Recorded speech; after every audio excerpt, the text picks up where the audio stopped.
vamos a tomar como base el pasaje que hemos usado en las últimas oportunidades, capítulo número 6, obviamente hoy avanzando un punto más, haciendo la salvedad que en todo lo que hemos avanzado, siempre hay mucho todavía que aprender, pero he querido ir siendo puntual en la idea principal del tema, de la enseñanza, con la idea que nos quede una idea fundamentada, ¿verdad?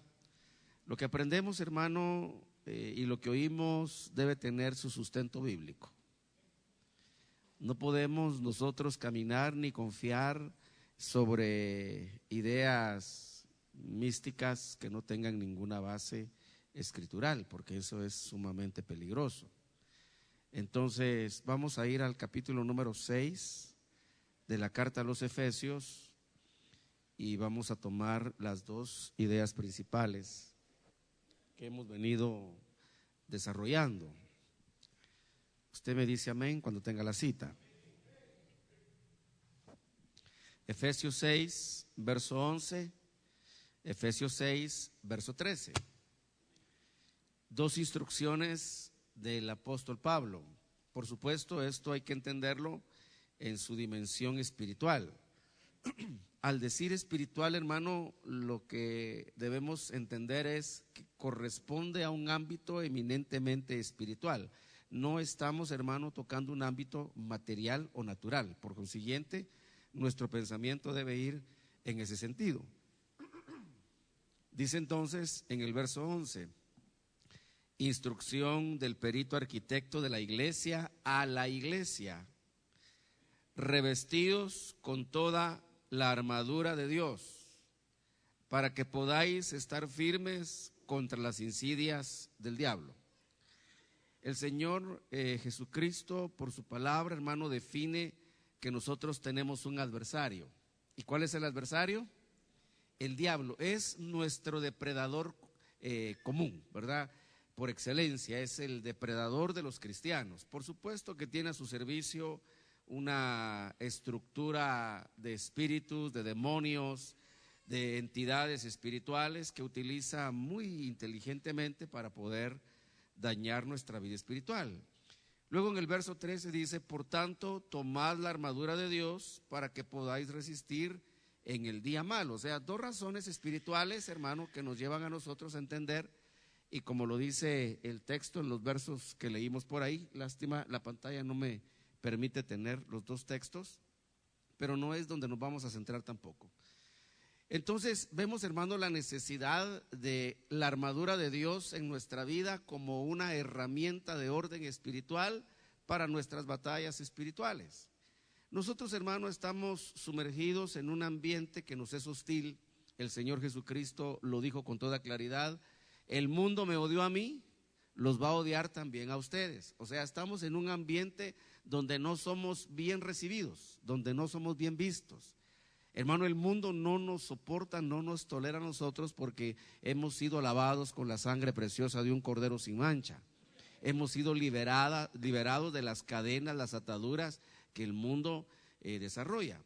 Y dentro de esa armadura, hermano, he tratado de venir tocando cada uno de los puntos que menciona la Escritura, la coraza de la justicia, el cinto de la verdad, el apresto del Evangelio. Vimos la semana pasada, se recordará usted, los que vienen pues en este día y hora de culto de doctrina. Ahora voy al verso número 16, y ese sí deseo leerlo, o que lo leamos todos juntos en la proyección, el verso 16, en donde nos menciona otra de las herramientas, o por decirlo de esta forma, de las partes que componen esta armadura de Dios, y le llama el escudo de la fe. Amén. Ahora vamos a detenernos acá y dice, en todo, tomando el escudo de la fe, con el que podréis apagar todos los dardos encendidos del maligno. Este es el adversario, el diablo. Usted se recordará, dice que con la armadura de Dios podemos nosotros resistir las insidias o las acechanzas del maligno. Y ahora acá, hermano, el trabajo del diablo se tipifica de esta manera y le llama dardos encendidos.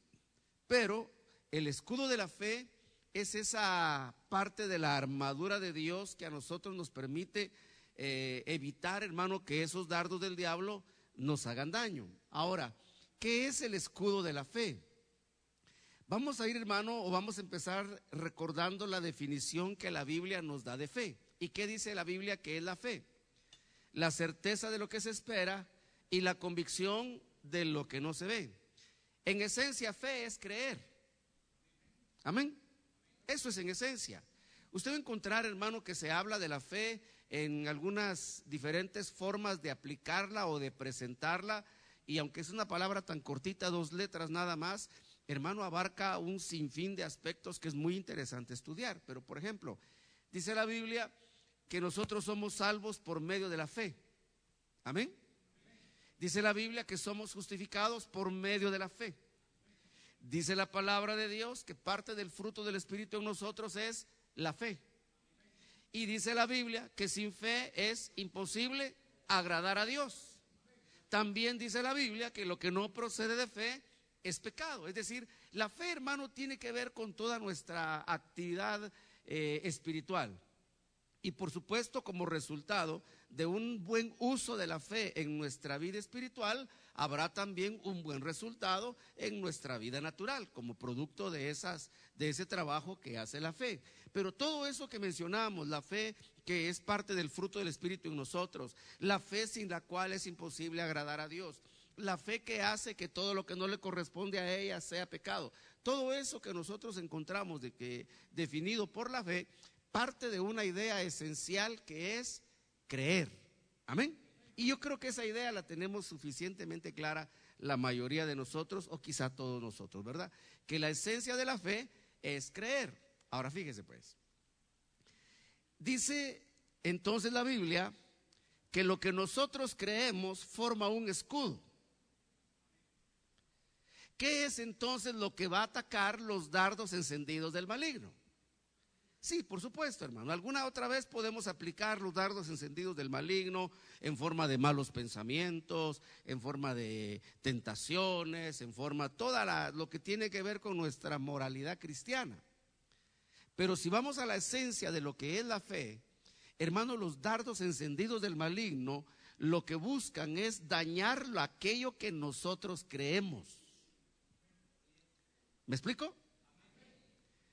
Lo que el diablo busca hacer, hermano, con sus dardos encendidos es dañar lo que nosotros creemos. Porque por definición, yo se lo dije más temprano, nosotros somos salvos por lo que creemos. Hermano, hay un hecho misterioso, o es un hecho que es un misterio tremendo, cómo se produce la conversión de una persona. No es lo mismo, excepto, digamos, en jóvenes que han vivido vidas desordenadas antes de conocer a Cristo, como la experiencia de los jóvenes que crecen dentro de una iglesia, que fueron llevados a la escuelita bíblica, que eran llevados a la iglesia, pero llega el momento, hermano, donde ellos mismos tienen que poder decir, ahora yo soy cristiano. ¿Me explico? No por la costumbre de que es llevado a la iglesia, sino porque en ese momento sus sentidos se abrieron y él se convirtió a Cristo. Fíjese que es bien interesante, y bendito sea el Señor por la misericordia de Dios. Mi oficio pastoral me permite a mí estar mucho en contacto con estas realidades y aprendo muchísimo de ellos. Por ejemplo, cuando tenemos nuestro retiro que le llamamos retiro de mancebos, es el nombre que la Biblia da a cierto segmento de la edad, ¿verdad? Para algunos suena así como raro usar ese nombre, pero es el nombre que la Biblia le da y aquí así le llamamos, ¿verdad? El grupo de mancebos, porque no son jóvenes todavía. Están en esa etapa que ni chicha ni limonada, ¿verdad? Todavía van tambaleando. Entonces fíjese, hermano, que cuando uno está con ellos, logra, o por lo menos hablo de mi trabajo, hablo de mi posición, logra ver esa zona de penumbra, en donde ellos tienen alguna información de la Biblia, de la salvación, pero no terminan de ubicarse en qué punto ellos están establecidos.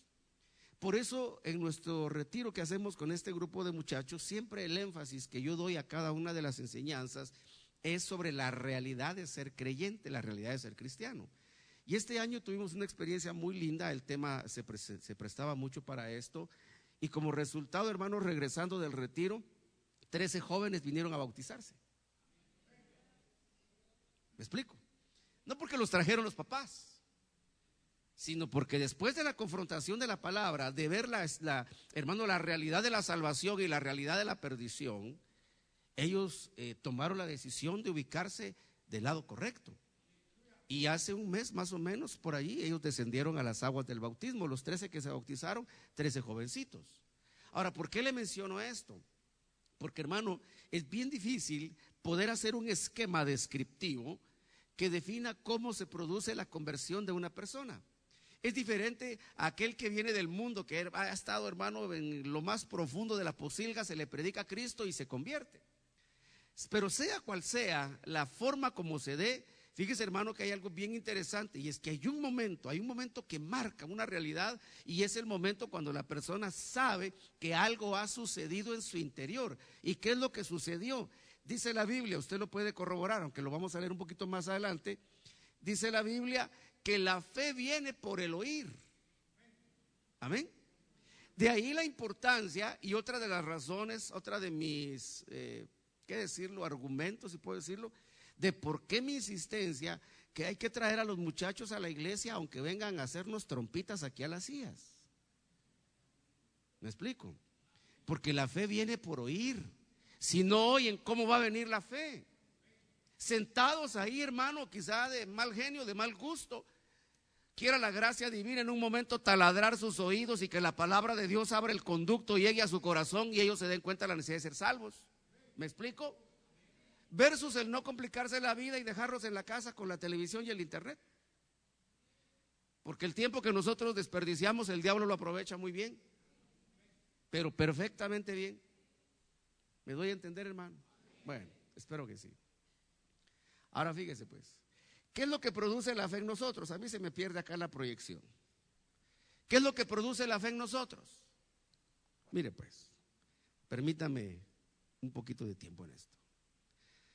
Hermano, ¿cuántos antes de ser cristianos creían en Jesús? Yo creía en Jesús y creía en el Padre y creía en el Espíritu Santo, pero también creía en las 11,000 vírgenes y todos los santos del cielo. ¿Me explico? Es decir, una idea intelectual, un pensamiento, una noción de una realidad, hermano, que uno recibe. Sin embargo, estando dentro de esa condición y creyendo en Jesús, hermano, pude establecer la diferencia cuando Jesús entró a morar en mi corazón. Y puedo decir, hermano, el momento justo cuando yo puedo considerarme un verdadero hijo de Dios por la fe en Jesucristo, por creer en Jesús, no a la manera de la tradición, la costumbre, la cultura o la religión, sino por creer en Jesús como dice la Escritura. ¿Me explico? Capítulo 7, Evangelio de Juan. Dijo el Señor a la multitud: si alguno tiene sed, venga a mí y beba. Y luego dice la Escritura, o dice él, para que aquel que cree en él, como dice la Escritura. Porque mucha gente cree en Jesús como le dijo su abuelita. Mucha gente cree en Jesús como le dice su cultura. Mucha gente cree en Jesús como le dice su religión. Hermano, aún las religiones apóstatas, las religiones herejes, me atrevería yo a decir, hermano, tienen a Jesús como centro de un conocimiento. Aún los gnósticos, hermano, los esotéricos. Entonces, quiere decir, hermano, que la fe produce en nosotros ese efecto de conversión, es una transformación interna. ¿Me explico, hermano? Mire, yo le he comentado esto, no sé, pero cuando a mí me empezaron a evangelizar, el hombre que me empezó a evangelizar me dijo: es que tú tienes que creer en Jesús. Y yo le dije: sí, yo creo en Jesús. Y él me decía: pero no a tu manera. Y le decía: bueno, pero es que a mi manera, ¿verdad? Hermano, y a muchos les gusta creer en un Jesús promiscuo, borracho, drogadicto. Pueden, hermano, con la misma facilidad que dicen aleluya, dicen una grosería 2 minutos después. Ese es el evangelio moderno. Ese es el evangelio que está corrompiendo ya la iglesia, hermano. Un evangelio que no transforma a la persona, sino que al marranito le pone pijamita de oveja y lo hace decir aleluya en la iglesia. ¿Me doy a entender, hermano? Ahora fíjese pues, entonces la fe produce en nosotros el acto de creer. Amén. Y entonces, fíjese que el siguiente punto, hermano, que uno debe creer en la conversión es que la Biblia es la palabra de Dios. ¿Me explico? Porque si uno empieza, si yo creo en Jesús, yo sé que usted habrá oído quizá esto, hermano. Hay gente que dice, yo creo en Dios y creo en Jesús. Lo que no creo es que la Biblia sea palabra de Dios porque la escribieron hombres. Entonces no creen nada, hermano. Porque si creemos en Dios, creemos en su palabra. De otra manera, ¿qué sentido tendría? Entonces, hermano, ¿qué es lo que busca el diablo? Atacar con sus dardos encendidos. Atacar lo que nosotros creemos. Alguien dirá, hermano, pero gloria a Dios que somos cristianos. Asustes, hermano. El 99.9% de cristianos que van a apostatar es porque no fueron firmes en los que creían. Y un dardo del enemigo se lo trajo al plato. Algo que pareciera tan básico dentro de nuestra identidad cristiana evangélica. Pero hermano, el 99.9% de cristianos que se van a ir a la apostasía, por consecuencia a la gran tribulación y algunos quizá a la perdición eterna de nuevo, es porque un dardo del enemigo vulneró algo que creía. Le voy a citar un ejemplo solo por pasar por una idea, hermano. Yo conozco cristianos que dejaron de creer que Jesús es Dios, pero siguen asistiendo a un templo, pero ya no creen que Jesús es Dios. ¿Dónde los ubica eso entonces, hermano? ¿En la salvación o en la condenación? En la condenación. Pero permitieron que un dardo encendido del maligno atacara lo que creían. Ahora yo le voy a decir, hermano, en dónde radica, y no porque pretenda yo ser la autoridad en esto, sino quiero explicarle, tal vez para decirlo de una mejor forma, en dónde radica la fragilidad de lo que los cristianos creemos. Resulta, hermano, que nosotros llegamos a tener o a creer en cierta estructura. Por ejemplo, nosotros como ministerio tenemos un credo. No se vaya a asustar por eso. Es decir, es el enunciado de todas las cosas en las que nosotros creemos. Porque hay cosas en las que nosotros no creemos dentro del evangelio. Por ejemplo, hermano, nosotros no creemos que hay que pactar, ni declarar, ni, ¿cómo es la otra cosa que es? Decretar. Nosotros no creemos eso. Eso no es parte de nuestra doctrina. Pero hay iglesias donde esa es su doctrina. Entonces nosotros tenemos que dejar bien claro qué es en lo que nosotros creemos. Pero la dificultad está cuando aquello que creemos para nosotros no es una convicción. Es decir, lo creo, pero no estoy convencido. Hermano, ese espacio que se forma entre lo que creo y aquello de lo que estoy convencido, ese es el terreno vulnerable para los dardos encendidos del maligno. Quiero que note que el que está en ese impasse tiene un serio problema, hermano, y es que no tiene por enemigo al vecino, ni al jefe, ni al compañero de trabajo, ni a la suegra. Tiene por enemigo al mismísimo diablo, que solo está, hermano, esperando que se abra la pequeña brechita para colocar uno de sus dardos encendidos. ¿Y qué es lo que pasa? Cuando ese dardo encendido llega al punto vulnerable en lo que alguien cree, produce todo un proceso invasivo que se llama duda. Y la duda, hermano, mire pues, dice la Biblia que Jesús, bajo determinadas circunstancias y por determinadas razones, Jesús caminó sobre el mar. Usted ha leído eso, ¿verdad? Dice la Biblia que cuando él iba caminando, entonces a la distancia lo vieron los discípulos, se asustaron, pensaron que era un fantasma, Luego Juan dijo, no, es el Señor. Pedro lo oyó y dijo, Señor, si eres tú, manda que yo también camine sobre el agua. Y el Señor le dijo, ven. Pedro se bajó de la barca y caminó sobre el agua. ¿Qué lo hundió? La duda. Hermano, cuando él iba caminando sobre el agua, el diablo le calculó, hermano, con ese pulso matemático que tiene, calculó y dijo, aquí te voy a hundir. Y le tiró el dardo y le pasó el dardo. ¿Y cuál fue el resultado? Mire, aquí uno puede, hermano, analizar o pretender analizar, tratar de entender ciertas cosas. Fíjese, hermano, que cuando la Biblia dice, que el Señor caminó sobre el agua, que Pedro caminó sobre el agua, es porque, hermano, para ellos había algo que les tenía un piso fijo. No es que fueran en el agua así, hermano, tambaleándose, recuerde, había tormenta. El mar estaba embravecido, las olas estaban furiosas, es decir, el agua se arremolinaba. Pero ellos caminaban, hermano, así como camino yo acá en la tarima, firme. Y la duda hizo que se le moviera el piso. Se lo digo de una manera más espiritual. La duda hizo que le movieran el fundamento, sus cimientos, su base doctrinal. Por eso, hermano, le digo que la gran mayoría de cristianos que van a apostatar es porque no usaron el escudo de la fe. Hermano, esto no es un poder mágico, no es un abracadabra, no. Hermano, esto es la solidez que un cristiano tiene. Su escudo es la solidez de las cosas de las que él está convencido. Porque puede ser que las crea, pero no esté convencido de ellas.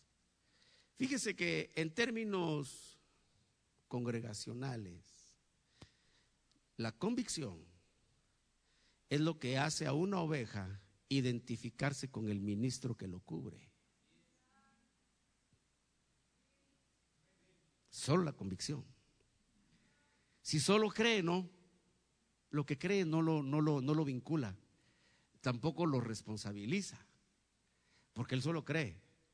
Hermano, ¿cuánta gente que cree en Jesús anda de iglesia en iglesia, hermano, como aquellas romerías que hacía uno antes en la oscuridad de las tinieblas?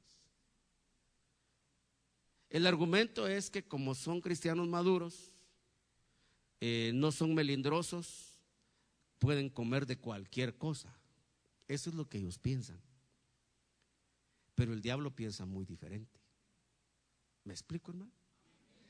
Fíjese pues, dice la Biblia, vamos a ir, como le dije antes, a lo que la Biblia define como fe.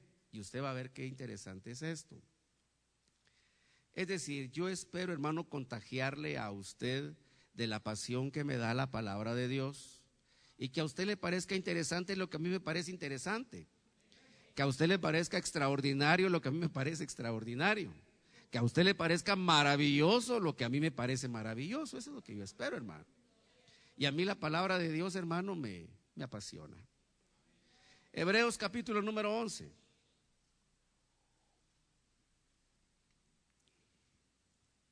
Esto es, hermano, lo que todo cristiano que lee un poco su Biblia va a responder cada vez que le preguntan acerca de la fe. La gran mayoría de cristianos, aunque hay algunos que no, pero la gran mayoría de cristianos saben Hebreos 11:1. Pues lo vamos a leer. 11:1, Hebreos. ¿Me tienes hechos? Hebreos 11:1. Leamos, dice, ahora bien, la fe es la certeza de lo que se espera, la convicción. ¿Nota lo que le dije más temprano? Fe es estar convencido, hermano. Mire, cuando uno no está convencido, uno titubea, dice, tal vez sí, tal vez no, y está uno en esa zona de duda, ¿no? Pero, hermano, cuando uno está convencido de algo, es diferente. ¿Sabe por qué la mayoría de cristianos, voy a hablar incluyentemente, ¿sabe por qué la mayoría de cristianos no evangelizamos, hermano? Porque no estamos convencidos. Porque la convicción es una fuerza interior, hermano, que lleva a una persona a entregar su vida por aquello de lo que está convencido. ¿Me explico? Fíjese que me permite un comentario así en 2 palabras. Por esa razón, hermano, es que nosotros como guatemaltecos hay cosas en las que no progresamos, porque no tenemos identidad. Esto aplicándolo en un término, un plano muy, muy social. Yo regreso a lo espiritual. Dice, ahora bien, dice, la fe es la certeza de lo que se espera, la convicción de lo que no se ve. Leamos el verso 2. Porque por ella recibieron aprobación los antiguos. Amén. Pero yo lo quiero llevar a usted un texto. Y es, hermano, el verso número 39 del capítulo 10, es decir, el verso anterior a este. Yo creo que acá no es posible, Pablito, partes la pantalla y me pones el final de uno y el principio del otro.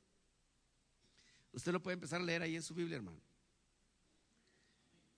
Y va a ver por qué el apóstol se vio en la necesidad de refrescar o de redefinir, replantear lo que espiritualmente es la fe. Mire pues, ¿por qué es que los cristianos, hermano, y pasa mucho más quizá en los jóvenes, por qué es que la mayoría de jóvenes cristianos viven esa vida espiritual tan atropellada, poco definida? A veces medio mundanos, medio cristianos. ¿Por qué? Porque no tienen convicción. Porque en el momento que les empiezan a hacer bullying cristiano en el lugar donde estudian, se echan para atrás. Porque no tienen convicción. ¿Me explico? Dice la Biblia. Leamos una vez el 1. Ahora bien, dice, es decir, Pablo está, hermano, planteando, replanteando, refrescando, redefiniendo lo que es la fe. Pero mire el verso 39. Pero nosotros, dice, no somos de los que retroceden para perdición, sino de los que tienen fe para la preservación del alma. ¿Qué es lo que está diciendo acá entonces el apóstol Pablo? Que hay cristianos que retroceden. ¿Me explico? ¿Y en qué flaquean? O sea, ¿qué les falla? ¿Qué es, hermano, el punto que hace a un cristiano susceptible de retroceder? Yo quiero que usted lea conmigo, hermano, me interesa sobremanera. ¿Retroceder para qué? Para perderse. Hermano, es que eso es lo tremendo de esto. Que no es retroceder para, ¿qué le digo yo? Para una sucamorra cristiana, no.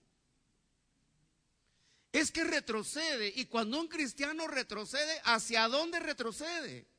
A la perdición otra vez. Por eso le dije, el 99.9 de cristianos que van a apostatar y algunos se van a ir a la perdición de nuevo, va a ser, hermano, porque el escudo de la fe no lo tenían suficientemente sólido. Ahora mire, dice Pablo, pero nosotros, dice, no somos de los que retroceden otra vez para volver a perderse. Había una definición entre muchas otras que hizo, y creo que cuando es pertinente, hermano, uno lo tiene que citar, ¿verdad? Porque como dijo alguien por ahí, o se dice por ahí, hermano, uno no puede o no debe saludar con sombrero ajeno. Amén. Y yo recuerdo, hermano, que una de las definiciones que entre muchas que hizo el apóstol Ríos Paredes era la definición de apostasía. Y él decía, hay apóstatas reversibles y apóstatas irreversibles. Entonces, hermano, cuando un cristiano empieza a retroceder, por supuesto, para empezar a retroceder, primero tuvo que perder velocidad de cómo iba avanzando. ¿Me explico? Hermano, nunca, por nada, ni por nadie en este mundo, usted pierda el paso de su camino como cristiano. Se quede en el camino quien se quede, hermano.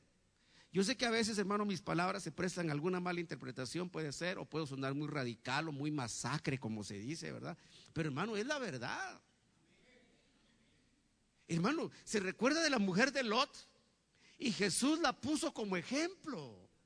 Dijo, acordaos de la mujer de Lot. Por mirar hacia atrás, se convirtió en estatua de sal. Entonces, hermano, yo solo me baso en la Biblia.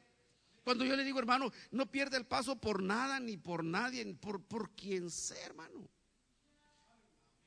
Puedo ir un poquito más a fondo. Mire, hermano, dijo el Señor Jesucristo: el que ama más a su padre o a su madre que a mí no es digno de esto. Luego dijo: el que ama más a su hijo o a su hermano que a mí tampoco es digno. ¿Qué estaba diciendo Jesús? Porque si yo le sueno masacre, ¿cómo le suenan las palabras del Señor entonces, hermano? Pero yo solo estoy diciendo lo que el Señor dijo, hermano. Yo aprendo de lo que Él enseñó. Yo no le estoy diciendo desprecia a su mamá, su esposo, su esposa, sus hijos. No le estoy diciendo eso. Yo lo que estoy diciendo es: en su avanzar en el camino de fe, no se detenga, no importa quién se quede a mitad del camino. No vaya a ser que en vez de una estatua de sal sean 2, o 3, o 4. ¿Me explico? Ahora fíjese pues. Entonces lo primero que le pasa a un cristiano que va a regresar la perdición es que pierde velocidad en el avance que lleva. ¿Por qué? Porque ya un dardo encendido del maligno le dio justo donde él era vulnerable. ¿Me explico? Y entonces, ¿qué es lo que pasa? Que aquello donde él creía, pero no era sólido como una convicción, ¿sabe más o menos cómo es, hermano? Como una tortuguita. Usted ve que la tortuga, cuando se siente amenazada, regresa las patitas y la cabeza y solo queda la caparazón, ¿verdad? Y, hermano, hay imágenes de algunos animales intentando comerse una tortuga y le dan 100 vueltas y el animal allá adentro de su caparazón, no hay modo que lo saquen. ¿Me explico? Pero ¿qué pasa si le quitan la caparazón? Queda un animalito cubierto, hermano, solo por piel y muy suave, muy blanda. Así somos nosotros sin convicciones, vulnerables. Entonces el diablo busca, hermano, el punto donde hay alguna vulnerabilidad para lanzar su dardo encendido y a esperar el resultado de eso. Entonces lo primero que pasa, hermano, es que el cristiano deja de avanzar. Lo voy a poner en un caso ilustrado solamente para poderme explicar mejor. Deja de ir a la iglesia. Empieza a ralentizar, hermano, su actividad congregacional. ¿Y sabe cuál es la primera mentira que le pone el diablo en la mente? Dice: ni tanta falta que me haces. Se va acostumbrando. No, ya no extraño. Ya no me hace falta. Pareciera que desarrolló madurez. No, solo empezó a perder el paso para venirse de regreso. Mire cómo lo dijo el apóstol. Pero nosotros, dijo, no somos de los que retroceden, porque el que retrocede lo espera un destino. ¿Y cómo se llama ese destino? Perdición. Ahora mire pues, ¿qué es lo que lo hace a uno ir adelante? La fe. Pero la fe ¿cómo? Bueno, vayamos entonces a este punto. Vamos a ver, solo deme un minuto para estimar el tiempo. Vamos a ir, hermano, a la primera carta del apóstol Pablo, segunda carta de Pablo a Timoteo. Por eso le decía, hermano, es tan interesante que la definición que nosotros explicamos y mencionamos y citamos de fe, el contexto en el que Pablo la ubicó, la colocó, hermano, es para aquellos que retroceden. Ese retroceder se llama apostasía, y según la definición que le mencionaba, que yo aprendí de mi apóstol y maestro, él decía: hay apóstatas reversibles, y él ponía a Pedro como ejemplo. Él ponía a Pedro y a Judas y decía: miren a Pedro. Pedro negó a Jesús, Judas también negó a Jesús, solo que uno logró regresar y el otro no logró regresar. Entonces él mencionaba esos dos casos. Ahora, en cualquiera de las situaciones, hermano, mire, el apóstol Pedro estuvo en el filo de irse a este agujero. Judas se fue de cabeza. Hermano, Judas ya no hubo para él ninguna oportunidad más. Y de esa cuenta, fíjese, como ejemplo de Judas, al anticristo se usa un mismo nombre que Jesús usó para definirlo, y le llama el hijo de perdición. ¿Me explico? ¿Y por qué? Porque Judas, hermano, fue acá a la perdición. Dijo una vez alguien, dijo, pero si ahí en la perdición lo que hay es música, drogas, tabaco, fiesta, y va a estar bonito ahí. Eso es lo que cree, hermano. No tienen ni la menor idea de lo que eso es. Dice entonces la Biblia, vamos a ir a la segunda carta del apóstol Pablo a Timoteo. Hermanos, ¿sí he logrado darme a entender este punto? Bueno.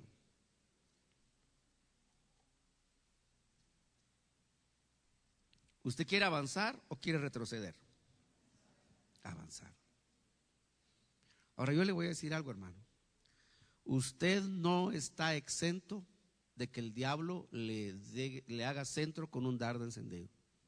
No está exento.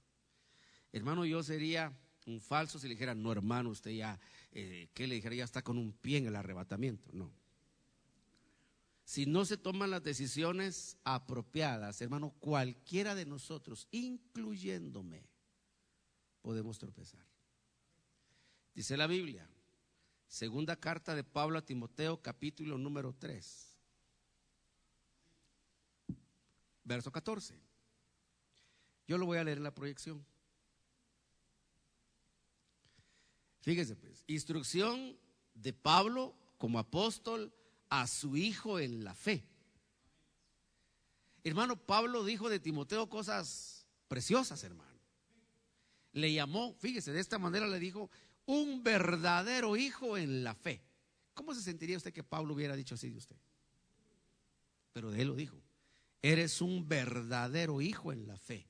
Y a nadie tengo, dijo, que sea como tú, que le interesen las mismas cosas que me interesen a mí. ¿Ya? Bueno, mire pues, voy a decir entonces de padre espiritual a hijo espiritual.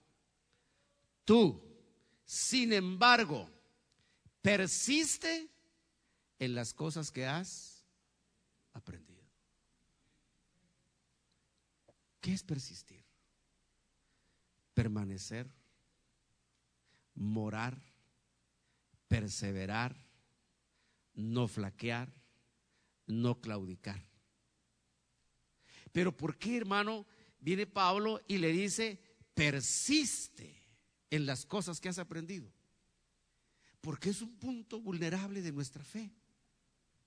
Hermano, otro tema que viene en camino, no sé cuándo, pero viene en camino, es acerca de la constancia, voy a decirlo, de la inconstancia de los cristianos.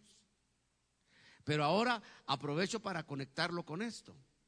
Fíjese que el apóstol, como le dije, de padre espiritual a hijo espiritual, dice, tú sin embargo persiste en las cosas que has aprendido. Y es ahí, hermano, donde muchas veces los cristianos flaqueamos, porque no persistimos. ¿Y por qué no persistimos? Hermano, porque hay un sinfín de razones. Algunas veces son problemas, alguna desilusión, algún desencanto, algún tipo de fracaso. Estamos aprendiendo de fracasos en los discipulados, por cierto, la asimilación de fracasos, que tiene que ver con las debilidades de la oveja. Pero eso es en discipulado. Hermano, para un cristiano, o para algunos o muchos cristianos, no me atrevo a poner un parámetro, es bien difícil asimilar cierto tipo de fracasos. Bueno, tal vez más correctamente, todos, hermanos, tenemos algún tipo de fracasos que nos cuesta asimilar. Para algunos, hermanos, es difícil asimilar un fracaso emocional. Y se hunden, hermano, en un fango de depresión y tristeza que hasta los lleva a considerar el suicidio. Algunos otros, hermano, para algunos otros es difícil asimilar un fracaso profesional. Hermano, yo he conocido gente cristiana que tuvo un fracaso en su profesión y el diablo le clavó un dardo encendido diciéndole que era un inútil perfecto. Y hermano, ¿cómo cuesta sacarlos de ese agujero? Algunos otros, hermanos, les cuesta asimilar un fracaso económico, por ejemplo. De pronto quedarse en las cuatro esquinas, como decimos vulgarmente, una mano adelante y otra atrás, ¿verdad? Todos tenemos algún área que nos cuesta asimilar un fracaso. Dice Pablo, no importa lo que enfrentes, persiste en las cosas que has aprendido. Hay fracasos también congregacionales, hermano. Hay fracasos congregacionales. Le va uno mal en algo, lo trataron mal en una iglesia, qué sé yo, hermano, cuántas cosas puede suceder, ¿verdad? Porque como de todo hay en la viña del Señor, hermano. De todo. Ahora, hay gente, hermano, el que le cuesta asimilar un fracaso, dice, tiene una desilusión amorosa al mundo. Es que es la lógica humana. Tiene un fracaso laboral al licor, al trago. Tiene un fracaso económico igual al mundo, hermano. La solución es el mundo. Poco porcentaje de cristianos enfrentan una situación difícil y persisten en las cosas que han aprendido. Hermano, yo vi el cisma de toda una misión. De ahí mismo salí yo. Y muchos no supieron asimilar ese fracaso. Se fueron a otra doctrina. Y hoy andan pregonando otra doctrina. Pero mire cómo le dice Pablo a Timoteo: bendita la gracia y misericordia de Dios. Sin embargo, persiste en las cosas que has aprendido y de las cuales te convenciste. ¿Sabe, hermano, por qué en este ministerio la doctrina es la que es? Porque aprendí bien lo que aprendí y he estado convencido que esa es la verdad de Dios. Tengo convicción, hermano, sobre esa doctrina.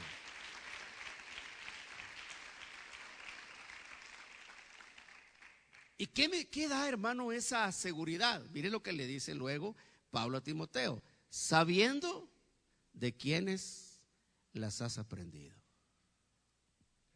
Qué importante es, hermano, saber uno de quién ha aprendido. Tener el testimonio de quien uno ha aprendido. Pero cuando dice la Biblia, entonces, el escudo de la fe, hermano, uno se imagina un superhéroe, ¿verdad? Como el Capitán América, saca su escudo y no, hermano. Qué bueno si hubieran escudos de esos. Mire, yo tendría ya en ese pequeño changarrito que hay de librería, venderíamos escudos y haría buena plata, hermano. Sí, seguro. Usted compraría su escudo, hermano. Usted lo compraría porque es buen evangélico. Pero no, hermano, el escudo de tu fe son aquellas cosas de las cuales tú estás convencido. Dijo un hombre por televisión: hace más de 30 años que los cristianos han sido engañados, dijo, diciéndoles que Cristo vuelve, y Cristo no ha vuelto.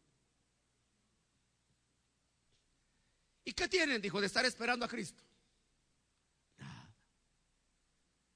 Han perdido el tiempo, cuando la esencia del evangelio es la prosperidad. Y se echa su discurso de prosperidad. Y algunos, es cierto, ¿verdad? No tengo nada, 30 años y más pelado que cuando me convertí, hermano. El que ha de venir vendrá y no tardará, y su galardón le acompaña, dice la palabra bendita del Señor. Y a su nombre. Hermano, ¿sabe por qué yo soy tan insistente en la Biblia? ¿Sabe, hermano, por qué yo le digo, leamos allá, pero lea también usted acá? ¿Sabe por qué hice eco del consejo de mi maestro que me dijo, la mejor versión son todas las versiones, y me dediqué a comprar todas las versiones? Porque estoy convencido de lo que creo por la palabra de Dios. Y me guarde Dios, hermano, de enseñarle a usted cosas que no estén en la Escritura. Por eso fíjese que yo soy mero quisquilloso ante cierta mística, hermano, y por qué no decirle, me pongo feo en determinadas circunstancias. O sea, feo la actitud, porque feo físicamente ya soy, ¿verdad? Pero es decir, mi actitud, hermano. Porque a mí el misticismo sin fundamento, hermano, me da alergia.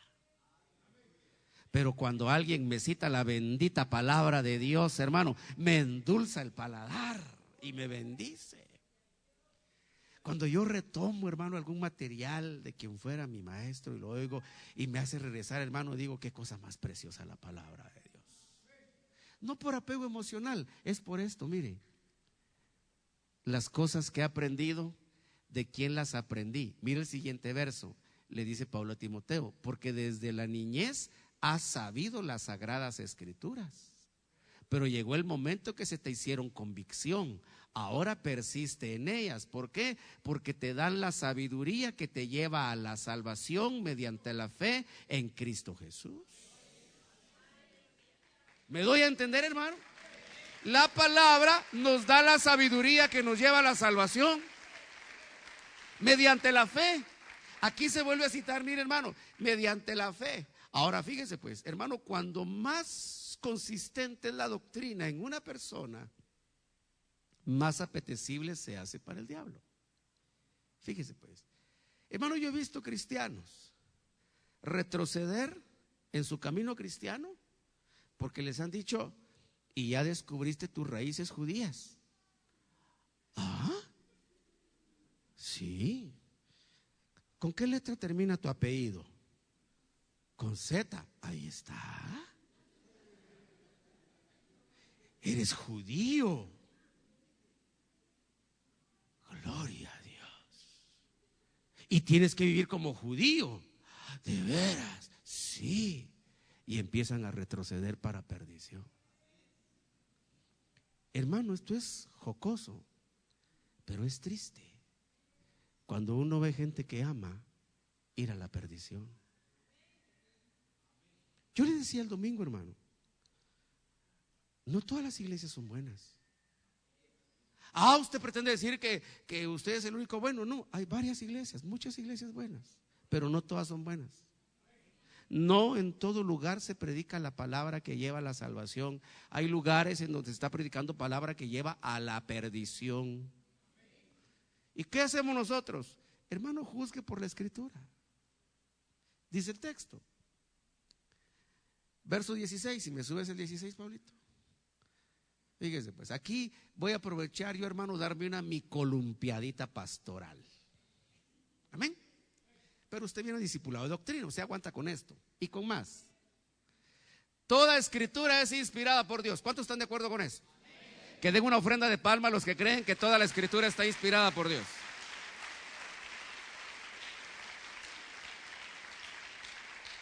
Gloria a Dios. Luego dice, y toda escritura es útil. ¿Cuántos están de acuerdo que toda la escritura es útil? Déjale una ofrenda de palmas entonces al Señor, hermano, porque es útil.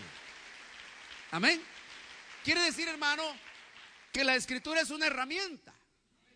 Y yo como dice la Biblia, como buen obrero de Cristo, debo saber trazar con precisión la palabra de verdad, es decir, usarla correctamente. Amén. Entonces es útil, hermano, es útil para que usted aprenda, para enseñarle. Amén. ¿Cuántos están de acuerdo con eso? De una ofrenda de palmas a aquel que es enseñado por la palabra de Dios, hermano. Gloria a Dios. Pero la palabra de Dios, hermano, también es útil para regañarlo. Ah, de una ofrenda de palmas a aquel hermano que le gusta que lo regañen con la palabra de Dios.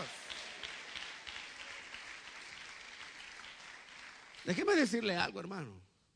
La población flotante de toda congregación no aguanta esto. ¿Sabe por qué?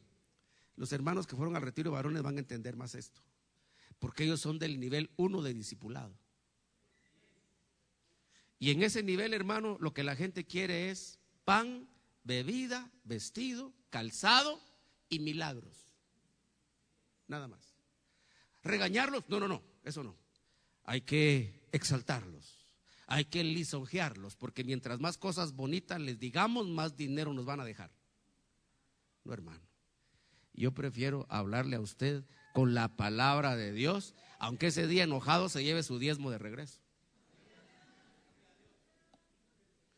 Que total, si usted es hijo de Dios, en su casa el Espíritu Santo lo va a redarguir y después va a venir arrepentido a darle al Señor lo que es del Señor. Fíjese pues, es útil, dice, para corregir. Esta parte, mire, hermano precioso, la palabra de Dios es útil para enseñarle a usted que tenga buen testimonio, para que se porte bien. Hermano, no es un secreto, Pero a todos los cristianos, hermanos, nos cuesta mantener una media de vida que sea luz en medio de las tinieblas, por diferentes razones. Pero la palabra de Dios, hermano, dice, nos instruye. Sabe, hermano, que esta es exactamente la misma palabra que Dios usó para decirle a Moisés: te voy a dar cuál es mi voluntad. ¿Y qué objetivo tenía? Lástima el tiempo. ¿Qué objetivo tenía? Hermano, cuando el pueblo de Israel salió de la tierra de Egipto, hablaban como egipcios, tenían dieta de egipcios, se comportaban como egipcios y se pintaban como egipcios. ¿Me explico? Es decir, no había diferencia. ¿Por qué? Porque habían pasado 435 años ahí. Hermano, cuando uno está en un lugar mucho tiempo, empieza a parecerse al lugar donde uno vive. ¿Me doy a entender, hermano? Fíjese que yo, si paso muchos días de regreso en la tierra que me vio nacer, empiezo a agarrar otra vez el acento de allá, hermano. Dice: hermano, usted es del norte. No, del occidente, hermano, de Huehuetenango, la antesala del cielo, dijo el poeta Diego Solaverri. Nosotros, hermanos, los guatemaltecos, mire, somos tan flojos en esto. Inmediatamente agarramos el acento de un extranjero, pero inmediatamente, hermano. Por eso estuve un guatemalteco 15 días en Estados Unidos. Oh, dice, hermano, ve algo, hermano. Ya no dice: ¡ala, qué chilero! Nice. ¿Por qué? Porque por eso que le decía que no tenemos una buena convicción como guatemaltecos, hermano. No la tenemos. Ahora, dice, ¿en qué estaba? Déjenme ver acá. Bueno, la instrucción de la justicia. Cuando el Señor, hermano, vio al pueblo de Israel al pie del monte Sinaí, ¿qué fue lo que vio? Vio a un pueblo de Israel, hermano, con su comportamiento, mentalidad, cultura y vestidura como hebreos, o vio egipcios. Eran egipcios. Es más, hermano, ¿qué añoraban? ¿Qué añoraban? La comida de Egipto. Y añoraban haberse muerto allá para tener sepultura. Aquí le dijeron: mira, es morir en el desierto. Allá mínimo hubiéramos tenido tumbas. ¿Sabe qué se imaginaban ellos? Una subpirámide para ellos, hermano. Esas eran las tumbas egipcias, pirámides. Y entonces dijo el Señor: a estos hay que cambiarles el aspecto, de egipcios a hijos de Dios. ¿Y cómo se las vamos a cambiar? Instruyámoslos en justicia. Es decir, instruyámoslos en lo que es recto ante los ojos de Dios. Y se oyó, hermano, la voz de Dios escribiendo. No estoy diciendo malas cosas. Se oyó su voz escribiendo en tablas de piedra lo que llamamos los 10 mandamientos. ¿Pero qué propósito tenían? Cambiar la naturaleza de aquel pueblo. Así es un cristiano. Venimos del mundo, hermano. Mire, cuesta, hermano. Cuando uno viene y sale del mundo a convertirse a Cristo, quitarse los malos hábitos, las malas expresiones. Peor aquellos hermanos que vienen a Cristo y de 10 palabras que mencionaban, hermano, 2 eran correctas y 8 eran soeces. ¿Cómo cuesta quitarse eso? Dejar el... ¿sabe, verdad? Dejar el cigarro. Hermano, no hacer símbolos a la hora de orar. ¿Me explico? En un recién convertido uno no se debe escandalizar, pero alguien que ya tiene sus añitos en el evangelio y no deja esto, hermano, tiene problemas. Hay que ministrarse. No va a hacer que eso lo haga retroceder para perdición. Entonces, hermano, la instrucción en justicia tiene como propósito cambiar la naturaleza. Pero a menos que estemos convencidos, que esa es la palabra de Dios, ese efecto no va a estar en nosotros. ¿Me explico? Entonces, cuando dice Pablo, usa el escudo de la fe, no es el Capitán América, no. Hermano, mis convicciones son tan sólidas que los dardos del maligno no me van a mover de acá. ¿Me explico? Mire que Dios quiere que usted sea multimillonario, que usted sea multiempresario y no tiene convicción. Descubrí el evangelio, hermano. Y la consagración, eso es del pasado. Ya le vulneraron la fe.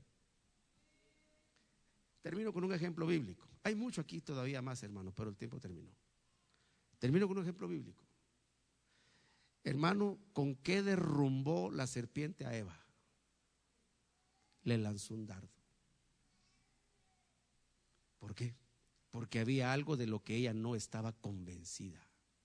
Lo creía y lo citó y se lo dijo a la serpiente, pero esa mujer no estaba convencida. ¿Y de qué no estaba convencida? De que ella no podía ser igual a Dios. Y ahí el diablo le pegó. No, le dijo, tú puedes ser igual a Dios. ¿Me doy a entender, hermano? Dice la Biblia, el escudo de la fe es lo único que te puede proteger contra los dardos encendidos del maligno. ¿Y qué son esos dardos? Doctrinas, ideas. Hermano, esa es una historia que se remonta hasta los días de Luzbel en el monte de Dios. Es una historia que ha dejado una secuela de víctimas a lo largo de todo su desarrollo, y hoy en día está haciendo que muchos cristianos empiecen a retroceder. Hermano, como consejo de pastor, no retroceda, no pierda el paso, persista, permanezca. Hermano, es que tengo problemas. Sí, hermano, pero debemos seguir hacia adelante. ¿Por qué? Porque la voz del amado se oye ya, saltando por los montes. Se oye su voz que viene por su amada, y que nos encuentre, hermano, con el equipamiento apropiado. Me he logrado explicar, hermano amado, en el nombre del Señor. Por favor, déle usted una ofrenda de palmas al Señor Jesús.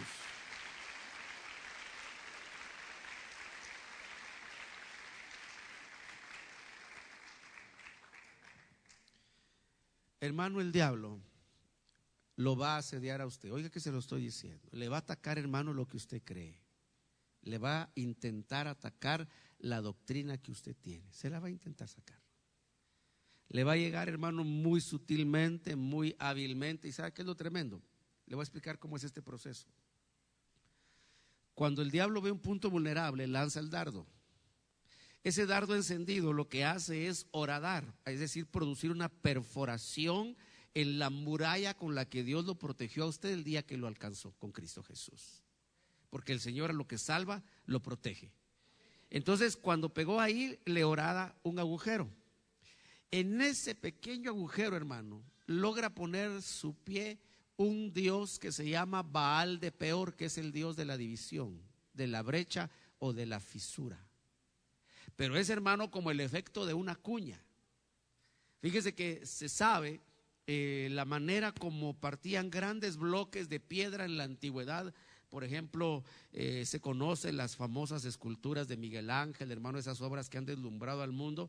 Y ese hombre lo que hacía era usar enormes bloques de mármol. Pues las canteras lo que hacían era un agujerito y empezaban a meter una cuña, hasta que la cuña provocaba la separación de enormes bloques de piedra, hermano, de una resistencia enorme. Así es Baal de Peor. Pone la cuñita, hermano, y la empieza a golpear hasta que provoca una división, provoca un rompimiento. Y cuando ya hay rompimiento y hay división, ya no hay comunicación. Cuando no hay comunicación, hermano, ya no se interpretan bien las cosas. Y eso da como resultado empezar a retroceder. Yo quisiera decirle, hermano, que yo decreto que a usted el diablo no lo va a intentar dañar con un dardo encendido. Pero no, hermano, el diablo lo va a atacar. Lea su Biblia, oiga la palabra, corrobórela, convénzase de ella, y ese es el escudo contra los dardos encendidos del maligno. Amén y amén. Bien, yo le voy a invitar, hermano, que se ponga usted de pie. Un momentito, vamos a honrar el nombre de nuestro Dios. Vamos a bendecirle.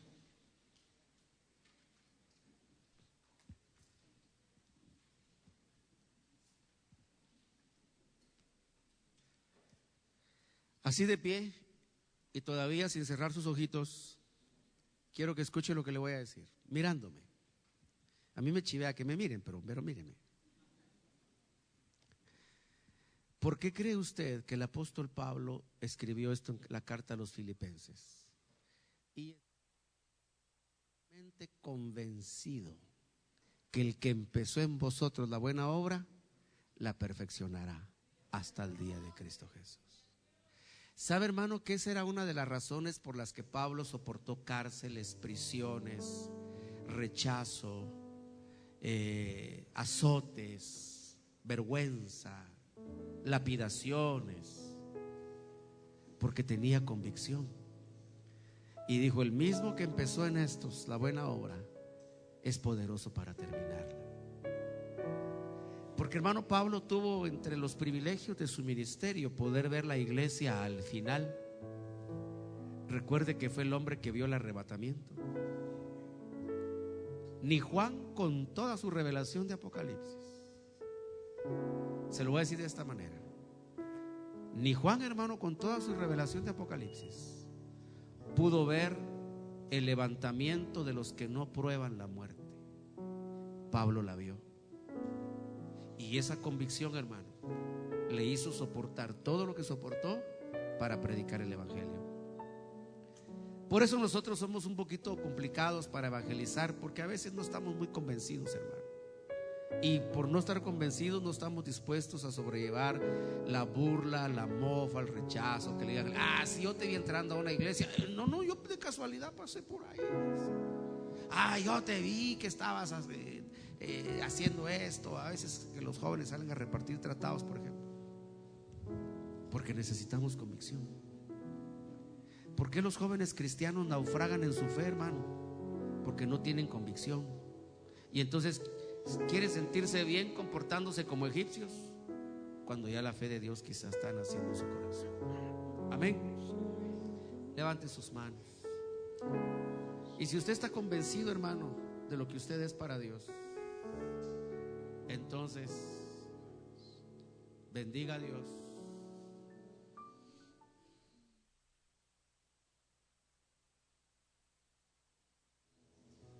Exprésese delante de su Dios con sus propias palabras. Dígale al Señor, hermano, lo que su corazón tiene para expresar.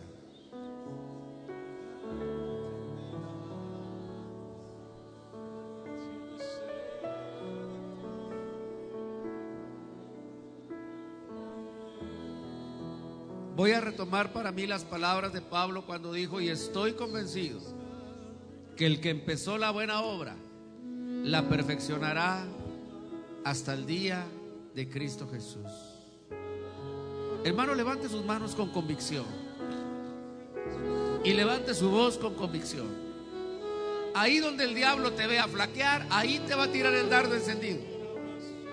Y, hermano, todavía estamos en un periodo de tiempo donde somos expuestos a ese peligro, a menos que seamos sólidos en nuestras convicciones.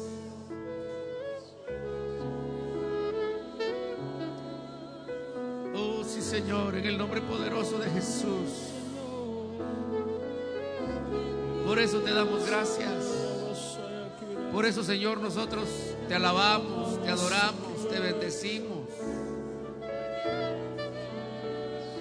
En el nombre poderoso de Jesús. Cuando estoy en tu presencia, adorando tu nombre,